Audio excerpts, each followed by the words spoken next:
그리스도인은 확률의 믿음이 아닙니다. 라는 주제로 오늘 말씀 앞에 있기를 원합니다. 창세기 15장의 말씀인데요. 6절 말씀을 함께 한번 보십시다. 아브라함이 여호와를 믿으니 여호와께서 이를 그의 의로 여기시고 아멘. 아브라함이 여호와를 믿으니 여호와께서 이를 그의 의로 여기셨다고 선언하고 있습니다. 이 상황은 창세기 15장의 상황인데요. 아브라함이 어떤 상황인지는 모르겠지만 14장, 13장, 12장 이 세 장 속에 아브라함이 자기가 생각하는 그 우상의 하나님이 아니라 자기가 만든 그 우상의 하나님이 아니라 아버지가 만든 그 우상의 하나님이 아니라 어떤 신적 존재, 사람의 힘으로 만들어낸, 사람의 생각으로 만들어낸 그 우상이 아니라 어떤 신비한 능력, 스스로 존재하는 그 하나님에 대한 인식이 생겨지게 되었다는 것입니다. 그럴 때 하나님을 향한 진실한 믿음, 그저 하나님, 내가 기억하고 내가 생각하는 그 하나님이 아니라 그보다 더 월등하고 정말 내가 말로 표현할 수는 없지만 하나님이란 분이 계시구나. 이런 인식되어졌을 때에 그 하나만으로 하나님은 아브라함을 향해서 너 나를 믿고 있다. 여호와께서 이를 그의 의로 여기셨다고 선언하고 있습니다. 여러분 그뿐만이 아닙니다. 7절을 보시면요. 또 그에게 이르시되 나는 이 땅을 네게 주어 소유를 삼게 하려고 너를 갈대아 인의 우리에서 이끌어낸 여호와니라 라고 말합니다. 하나님께서는요. 아브라함을 의로 여기시는 것을 넘어서 아브라함에게 이 땅을 줄 것이라고 선언하셨습니다. 8절을 볼까요? 그가 이르되 주 여호와여 내가 이 땅을 소유로 받을 것을 무엇으로 알리까? 아브라함이 하나님으로부터 이제 인식하게 되어지고 하나님의 음성을 듣게 되었을 때 이 땅을 줄 것이라고 하실 때 아브라함이 하나님께서 땅을 주신다고 하시자 어떻게 내가 믿을 수 있습니까? 라고 질문을 도리합니다. 그럴 때 이제 그 관계 속에서 17절에 이런 얘기가 있습니다. 해가 져서 어두울 때에 연기 나는 화로가 보이며 타는 횃불이 쪼갠 고기 사이로 지나더라. 아멘. 그때 그런 질문을 할 때 아브라함은 횃불 언약을 통해서 아브라함과 언약을 체결합니다. 이제 횃불 언약이 나오는데요. 여러분 횃불 언약의 뜻을 알아야 됩니다. 창세기 15장 말씀인데 9절과 10절을 좀 보십시다. 여호와께서 그에게 이르시되 나를 위하여 3년 된 암소와 3년 된 암염소와 3년 된 순양과 산비둘기와 집비둘기 새끼를 가져올지니라. 아브라함이 그 모든 것을 가져다가 그 중간을 쪼개고 그 쪼갠 것을 마주 대하여 놓고 그 새는 쪼개지 아니하였으며 아멘. 이 횃불 언약이 어떤 것이냐면요. 먼저 제물을 준비합니다. 그리고 그 제물을 중간을 쪼개고 그 쪼갠 것을 서로 마주보게 대하게 합니다. 그리고요. 쪼갠 고기 사이로 두 명이 같이 지나가면 언약이 세워지는 것입니다. 자, 그런데요. 만약에 두 명이 지나가면서 만약에 언약을 파기하게 된다면 둘 중 한 명은 쪼개어진 고기처럼 되어도 된다는 그 저주의 언약이 바로 횃불 언약입니다. 자, 그런데요. 아브라함과 맺은 횃불 언약식에는 좀 다른 것이 있었다는 것입니다. 창세기 15장 17절 말씀입니다. 해가 져서 어두울 때에 연기나는 화로가 보이며 타는 횃불이 쪼갠 고기 사이로 지나더라. 아멘. 여러분 언약식은요. 삼방 언약이어야 합니다. 두 명이 같이 쪼개어진 고기 사이로 지나가야지만 언약이 성립되어지는 것인데 그런데 횃불 언약은 타는 횃불만 고기 사이로 지나갔다는 것입니다. 다시 말하면 그리스도인의 믿음은 타는 횃불이 지나가는 것, 타는 횃불만 지나갔다는 것으로 출발해야 되는 것입니다. 타는 횃불만 바라보는 그 믿음으로 출발해야 된다는 것입니다. 다시 말하면 횃불 언약을 위한 준비만 했을 뿐이지 예약은, 성취는 오직 하나님께서 하신다는 것을 믿는 믿음이 바로 그리스도인의 믿음이라는 뜻입니다. 할렐루야. 무슨 뜻이냐면 약속과 성취를 하나님께서 다 이루어 가시겠다는 선언입니다. 그리고 너 아브라함은 횃불이 지나가는 것을 너는 바라보고, 잘 들었어요? 횃불이 지나가는 것을 바라보고 믿기만 해라는 뜻입니다. 횃불이 지나가는 것을 보고 믿기만 하라는 것입니다. 자, 이제부터 여러분들이 성경적인 지식이 있으면 좀 더 이해가 쉽습니다. 여러분, 지금 이 상황은 창세기 15장 말씀입니다. 여러분, 15장 전에 어떤 이야기들이 있었냐면 아브라함이요, 하나님의 음성을 듣고 본토 친척 아비집을 떠나게 되어집니다. 하나님의 음성을 듣고 이럴 때 아브라함은 하나님을 하나님으로 인식하지 못했습니다. 자기가 만든 우상의 음성으로 듣고 불안하고 두려워 떠는 마음으로 움직였다는 거죠. 하나님을 신뢰하는, 우리가 생각하는 그 하나님으로 인식하지 않았다는 겁니다. 자, 그리고 기근이 들어서 이 아브라함은 애굽으로 내려가게 되고 그 애굽 상황 속에 자기 아내를 누이라고 속이게 되어지고 그 상황 속에 하나님이 개입하게 되어집니다. 이럴 때 아브라함은 내가 만든 우상이 이렇게 능력이 있어? 의아해야 합니다. 그리고 즉각적으로 하나님께서 그 상황을 인도해 주는 엄청난 경험을 하게 됩니다. 이야, 내가 만든 우상이 이렇게 힘이 있단 말이야? 의문점이 생기게 되어집니다. 자, 그리고 아브라함이요, 가면서 자꾸 목자의 양떼가 자꾸 많아지는, 부유하게 되는 은혜가 있습니다. 내가 만든 우상이 이렇게 부유를, 축복을 주는 우상이었나? 아니었는데 자꾸 질문이 떠오르게 됩니다. 그러면서 목자의 소유가 너무 많아져서 이제 다투게 되니까 이제 갈라서게 됩니다. 야, 로사, 너가 먼저 선택을 해라. 그래. 그거 너가 먼저 선택을 하면 내가 다음에 다른 곳을 선택할게 해서 롯은 소돔과 고모라 땅을 선택하고 아브라함은 하나님의 그 놀라운 그 인도하심을 받으며 이제 다른 곳을 선택합니다. 그럴 때 롯이요, 그 사회 동맹 속에 어려움을 당한 얘기를 듣게 되어집니다. 아브라함이 318명을 데리고 그 사회 동맹, 그 엄청난 연합 전선을 전쟁에서 승리하고 돌아오게 되어집니다. 아브라함이 생각을 합니다. 아니, 내가 만든 우상이 이렇게 힘이 있고 능력이 있으며 이 지금 고대 근동에 있는 내 주변의 모든 연합군과 내가 318명과 싸워서 내가 승리할 수 있었다고? 야, 이거 엄청난데? 내가 생각하는 그 우상과 수준이 다른데? 이런 생각을 하게 되는 것입니다. 이런 생각을 하고 있는 차에 멜기세덱이 와서 아브라함에게 떡과 포도주를 줍니다. 이 경험을 하며 아브라함은요, 그래, 맞아. 내가 만든 우상의 하나님이 아니었구나.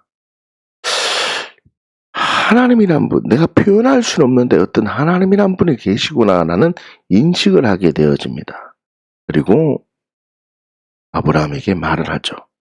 야, 너 하나님이 하나님을 인정하게 되니 나는 이 가치 속에 아브라함이 찬양을 하게 됩니다. 그리고는 마므레와 에스골과 그 친구들에게 야, 나는 이 상급을 받지 않을 것이다 라고 하며 아브라함은 두려웠답니다. 왜 두려워떨게 되냐면요. 아브라함이 그 전쟁에서 나는 이 전리품을 받지 않겠다라는 뜻은 내가 너희들과도 난 싸워서 전쟁할 것이다 라는 의미인데 순수하게 그 전리품을 받지 않습니다. 그래서 아브라함은 두려워 떨게 되죠. 그럴 때 하나님이 아브라함에게 얘기합니다. 너는 이제는 내가 너의 큰 상급이 될 것이고 내가 너의 방패가 될 것이다 라는 놀라운 가치를 경험하게 됩니다. 하나님에 대한 인식학이 막 생겨질 때 창세기 15장에 아브라함이 그 모습을 보고 의롭게 여기는 겁니다. 여러분 기억하십니까? 자기는 지금 하나님이라고 인식을 할 수 없었습니다. 그렇지만 하나님에 대한 어떤 내가 생각하는 그 하나님보다 위대한 분이 계시네라는 인식을 하고 횃불이 확 지나갈 때 아브라함이 그것을 바라보고 내가 이제까지 생각했던 그 하나님이 아니라 정말 어떤 하나님이 계시구나라고 하나님이 지금까지 인도해 주신 것을 넘어서 앞으로도 인도해 주시겠구나라는 것을 바라보고 믿었다는 겁니다. 지금 이해하십니까? 자, 지금 아브라함이 창세기 15장 상황에서 12장, 13장, 14절 상황 속에 그래. 나를 지켜준 어떤 하나님이 계셨는데 내가 만든 우상의 하나님이 아니야. 그런데 그 하나님이 지금 나에게 엄청난 일을 행하셨는데 횃불을 확 지나가면서 이 땅을 줄 것이다 라고 말씀하니 야, 내가 생각하는 그 하나님 지우고 버리고 던져버리고 지금 나를 인도해 준 그 하나님을 한번 믿어봐야 되겠다. 신뢰해야 되겠다. 바라보고 믿었다는 것입니다. 이거는 단순히 믿습니다가 아니라 경험된 하나님의 말씀이 내 삶을 인도하여 준 그 놀라운 인도하심으로 경험되어져서 그 하나님을 믿고 그 하나님을 신뢰하는 그 믿음이라는 뜻입니다. 사랑하는 주양가족 여러분, 이 은혜가 있기를 예수님의 이름으로 축복합니다. 할렐루야. 여러분, 이것이 바로 복음입니다. 이것이 복음입니다. 십자가 부활. 여러분 그 자리에 있었습니까? 십자가와 부활의 자리에 여러분들이 그 자리에 있었냐고요. 우리는 십자가와 부활을 어떻게 믿습니까? 하나님의 말씀을 바라보고 하나님의 말씀을 그냥 믿고 믿기만 하면 그 은혜가 나의 것이 된다는 겁니다. 그냥 바라보고 믿었을 뿐입니다. 아브라함이 쪼갠 고기 사이로 지나가지도 않았듯이 부활, 어떤 뜨거운 감동이나 감정을 느낄 때 믿어진 것이 아니었다는 뜻입니다. 하나님의 말씀, 복음을 통해서 그냥 믿기만 하면 너를 의롭다고 인정해 주시는 것이 바로 복음입니다. 하나님이 다 이루시고 할렐루야 모든 것을 준비하심을 여러분들이 믿을 때에 하나님으로 신뢰하며 모든 염려를 맡길 때 전능하신 하나님을 경험하게 되는 것입니다. 여러분 정말 하나님이 행하신다는 것을 믿으십니까? 로마서 4장 말씀을 잠깐 한번 볼게요. 16절입니다. 그러므로 상속자가 되는 그것이 은혜에 속하기 위하여 믿음으로 되나니 상속자가 되는 그것은 율법입니까? 은혜입니까? 은혜에 속하기 위해서 내 행위로 되는 것입니까? 믿음으로 되는 겁니까? 믿음으로 된다고 합니다. 아브라함이 되는 것은 어떻게 해요? 은혜로 되는 겁니다. 계속 볼게요. 이는 그 약속을 그 모든 후손에게 굳게 하려 하심이라. 율법에 속한 자에게 뿐만 아니라 아브라함의 믿음에 속한 자에게도 그러하니 아브라함 우리 모든 사람의 조상이라. 아브라함의 믿음의 행동보다 은혜로 하나님의 열정과 열심으로 하나님께서 아브라함 되도록 인도해 주셨다는 것입니다. 17절을 한번 볼까요? 기록된 바 내가 너를 많은 민족의 조상으로 세웠다 하심과 같으니 하나님이 하셨으니 이 말입니다. 그가 믿은 바 하나님은 죽은 자를 살리시며 없는 것을 있는 것으로 부르시는 이시리라. 아주 중요한 말씀이 나왔죠. 그가 믿은 바 하나님은 이라고 말합니다. 여러분, 하나님은 이라고 말하면 이 17절의 주어가 누구라는 겁니까? 하나님이라는 말입니다. 주어가 아브라함이 아니라 아브라함이 많은 민족의 조상이 되었는 게 아니라 하나님이 아브라함을 민족의 조상으로 세웠다는 거죠. 왜요? 하나님은 죽은 자를 살리며 없는 것을 있는 것으로 하시는 분이 하나님이시기 때문입니다. 아브라함이 믿음의 조상으로 세워진 것입니까? 스스로 힘으로 된 것입니까? 하나님께서 아브라함을 많은 민족의 조상으로 세웠다는 것입니다. 하나님이 주체자가 되셔서 하나님이 절대 주권자가 되셔서 하나님이 모든 상황을 이겨낼 수 있도록 역사하셨다는 겁니다. 그저 아브라함은 횃불 언약처럼 바라보고 믿고 신뢰하기만 했었다는 거죠. 아브라함은 그냥 맡겼다는 겁니다. 맡겼다는 것이 뭐라고요? 지금까지 경험되어진 그 하나님이 내가 만든 우상, 내가 잘못되어 생각한 그 우상의 하나님이 아니라 그거 집어 던지고 하나님 정말 계시구나. 말로 표현할 수 없어. 정말 내가 만든 하나님이 아니라 정말 어떤 월등한 하나님이 계시구나라는 그 진리를 딱 세워졌을 때에 이 아브라함은요, 횃불 언약을 통해서 지금까지 나를 인도해 주신 그 하나님이 앞으로의 삶을 의지하겠다. 이 뭘까요?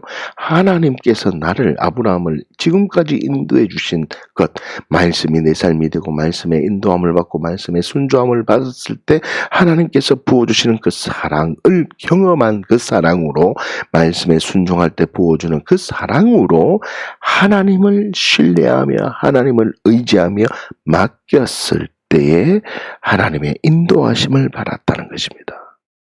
그러니까 믿음은 믿습니다 이런 게 아니라는 뜻입니다.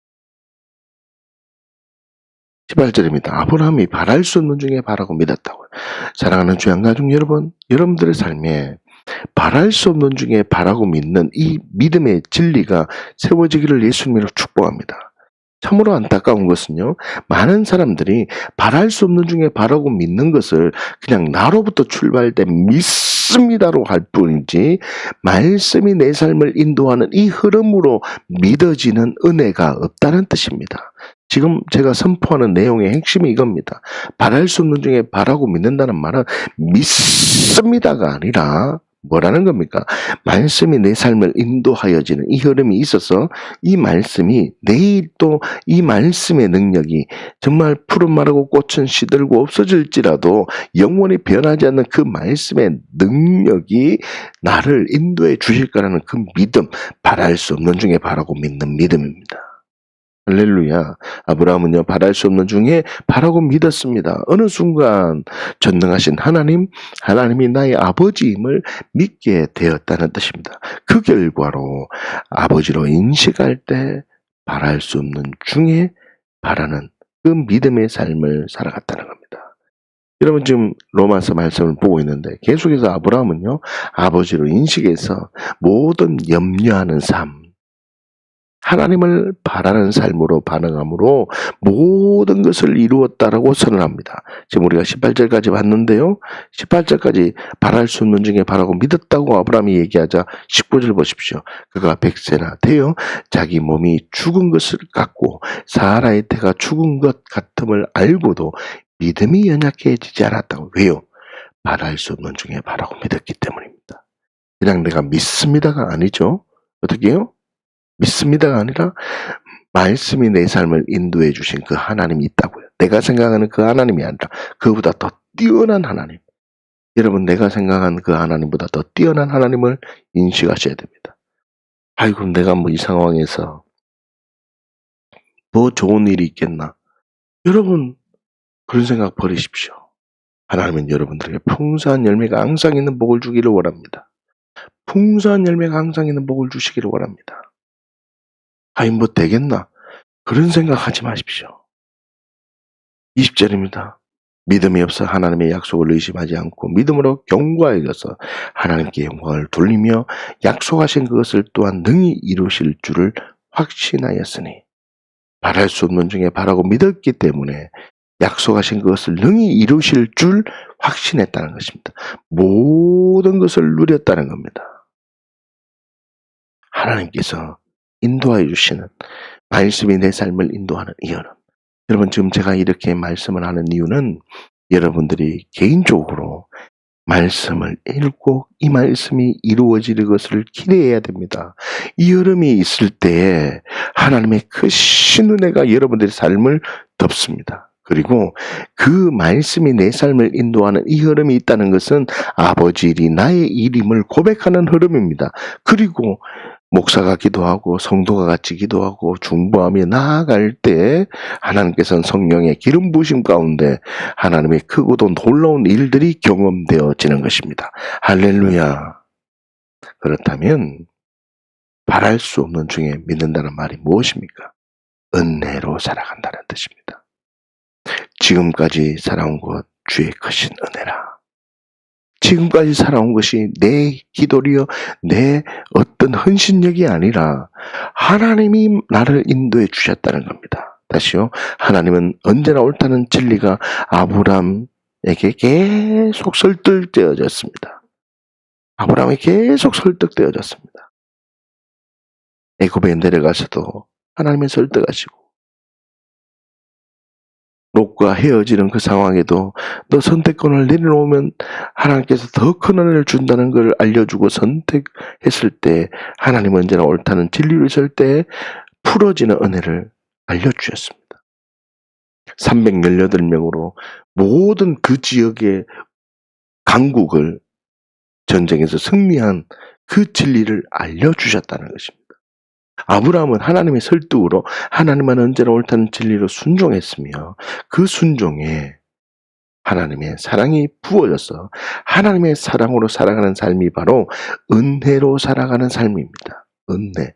여러분, 아브라함은요, 본토 친척 아비집을 떠날 때 신실하신 하나님으로 인식하지 않았다고, 우상의 하나님으로 인식했는데 하나님은 너가 지금 우상의 하나님, 네가 만든 우상의 하나님으로 인정하든 안 하든 그 신실하신 하나님이 너에게 말씀했고 너가 그 하나님을 인정하지 않아도 순종하는 그 모습을 보고 하나님은 기뻐하십니다. 그리고 계속 나는 그런 하나님이 아니야.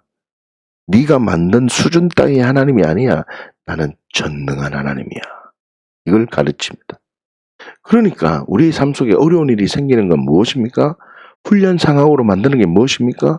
하나님을 바로 알려주시고 너 수준보다 더 뛰어난 그 하나님을 경험하라는 뜻입니다.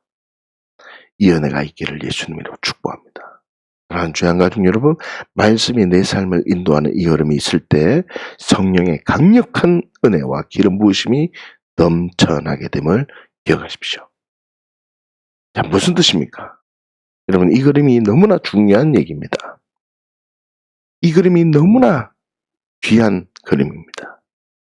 자, 십자가와 부활을 통해서 순종할 때 보여주는 하나님의 사랑에 첫 번째 힘이 생겼습니다. 동그라미가. 그럴 때 말씀에 순종합니다. 이 첫 번째 힘으로 말씀에 순종하면 하나님의 또 다른 사랑이 부어짐으로 두 번째 동그라미가 되어집니다. 이 사람은요, 두 번째 힘이 생겼습니다. 이 두 번째 힘은 원래 힘이 뭡니까? 십자가 부활입니다. 그러니 4번처럼 크게 동그라미가 되어졌을지라도 이 동그라미가 점점 더 컸을지라도 중심은 뭐라는 겁니까? 십자가 부활입니다. 생명입니다. 그러니 겨자심 하나일 만한 그 믿음만 있을지라도 이 뽕나물 들어 바다에 던지라면 던져지는 것입니다. 그러니 맹목적이고 긍정적인 생각으로 믿는 상태에는 확률의 믿음이라는 것입니다. 믿음이 될 수가 없다는 것입니다.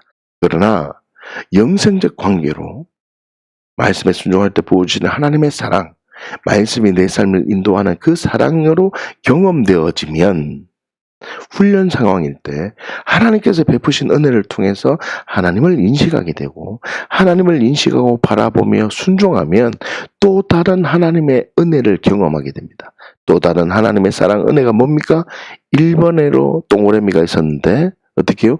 2번이 생겨지고, 2번 뿌리였는데 또 순종하면 어떻게 해요? 3번이 생겨지는 것입니다. 그래서 또 다른 순종과 복종으로 반응하면 2번의 동그라미였는데 3번으로 초대하면, 그래서 그 초대에 순종하고 복종하면 어떻게 해요?